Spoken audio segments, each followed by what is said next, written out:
नमस्कार दर्शक बंधु मु आज यही वीडियो रे आपण मानू कहबाकू जाउछि पापड़ी चाट खुश किपरि प्रस्तुत करंती।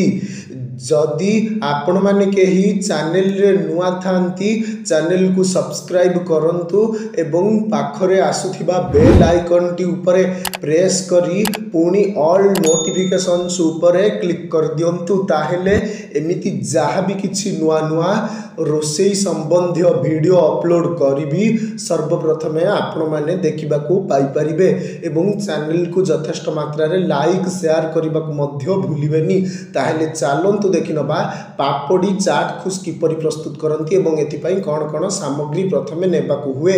आवश्यक सामग्री मैदा 1 कप, भजा जीरा लंका गुंड 1 चामच, सिझा आलू 2टा, कला लुण 1 चामच, लेंबू गोटाए, दही अध कप, सिझा काबुली चना 1 कप, पुदीना पत्र, कंचा लंका 2टा, रिफाइन तेल अदा खंडे, चीनी 1 चामच, धनिया पत्र, आवश्यक अनुसारे लुण। प्रस्तुति प्रणाली मैदा रे 1 चामच रिफाइन तेल देई भल भाबरे दली छोट छोट गुला करी गुपचुप परी बेली जेपरी न फुलिब सेथिरे मझिरे मझिरे काढ़ी कड़ाई रे तेल गरम करी पापड़ी तैयारी करंतु।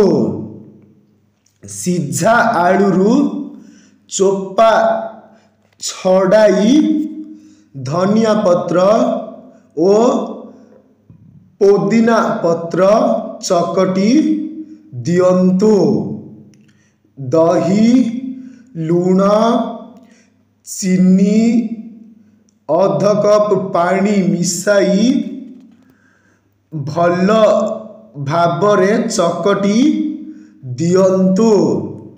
खाइबा समयरे पात्र रे पापुड़ी ता उपरे आलू चकटा काबुली चना धनिया पत्र ओ पुदीना पत्र पकाई दियंतु।